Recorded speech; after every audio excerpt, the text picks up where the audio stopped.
At the Capricorn new moon 2 weeks ago, we had Pluto conjunct the Sun and Moon, dragging up the underworld to be played out with blunt honesty.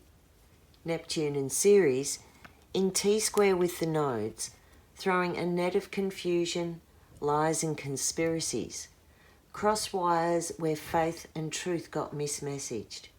And Uranus, Mars and Lilith grouped with the lords of culture and communication, Mercury, Jupiter and Saturn, creating a dramatic us and them conflict and a stark reality of the deep divisions in our new normal. Freedom fighter or domestic terrorist? At the moment Mars moved on January the 6th, we saw the brute strength and mob rule of the Uranus-Mars-Lilith group in the storming of Capitol Hill. I said security would be an issue. Mars squares Saturn leaves boundaries unprotected. Now we've got a cosmic call in response to the events, with the same Uranus group in a combative position with Friday's Leo full moon. And although it's noisy, eruptive and shocking, it's unlikely to have the same impact or result this time over. That's not to say there won't be pressure and rebellion, even a dramatic U-turn, a fatal attraction or a splintering divide. But the impulse is being moderated by the Sun and Moon, and this means we have awareness, foresight and backup. Leo moons give off a warm and welcoming vibe, and with the blowout contained, a lamp is lit in the dark. The Sun is opposite in Aquarius, joined by Jupiter, a blinding contrast to the last new moon, when Pluto tipped the mood into a compulsive show of power. Jupiter is intelligent and broad-minded in this position, but also an indicator of people power, new vision, success, strategy, and group consensus. Saturn's also on side, and the restructure themes include things like law, justice, self-responsibility, and overcoming conflict through collaboration. With the last moon, the Uranus-Mars-Lilith group activated a revolt in plain view. This time, the Sun and Moon are exposing the groundswell beneath it and turning the focus to its heart, attending the cause rather than the symptoms. In this process, the Aquarian Sun, Jupiter and Saturn will be digging into the underbelly of Leo.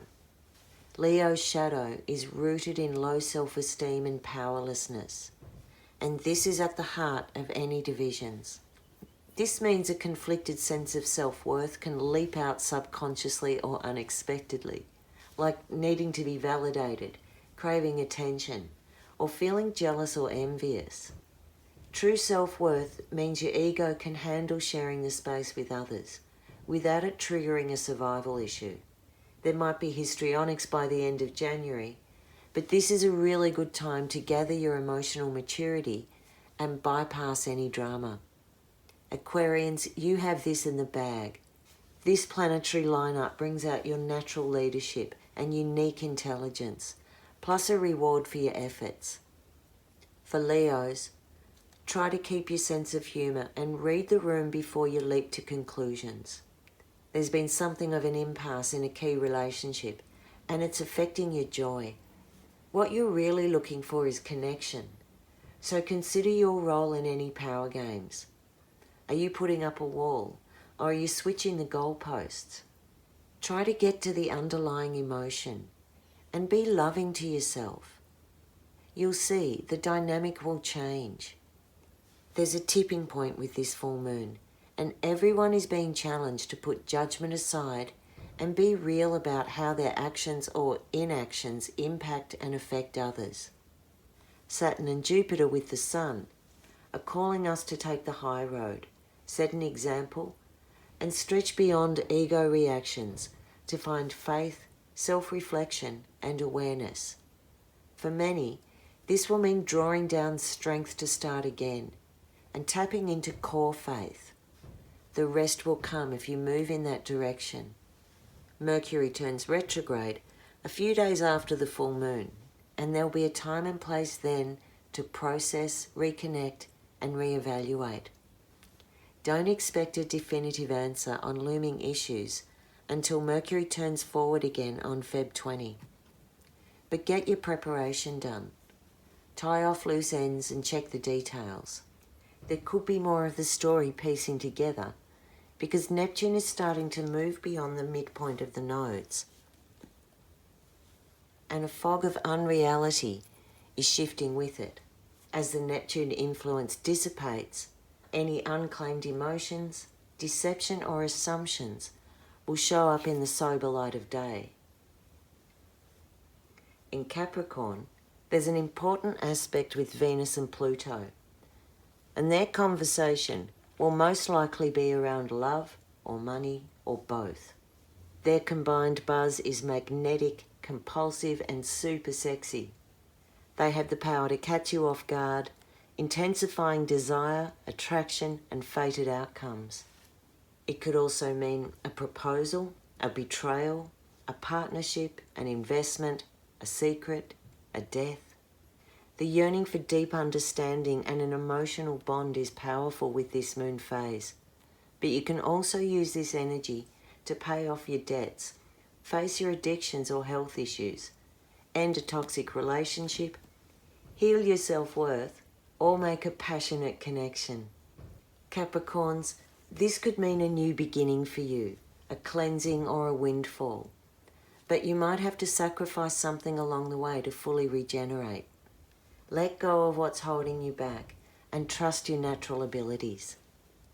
Cancer, Libra and Aries born mid-month, you need to check in with yourself honestly about your priorities and what you've invested in time, love and money.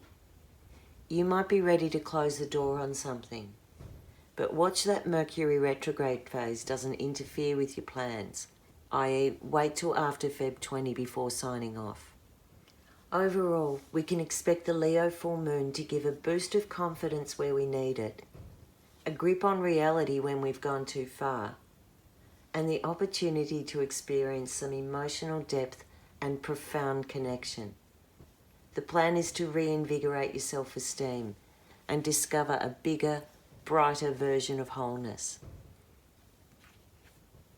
I'm Merryl, and this is my mystery school. Like, follow, share and subscribe. Don't forget we've got our Goddess Rising Asteroid classes starting on March the 1st. Details and booking are on my website, www.merrylkey.com/courses.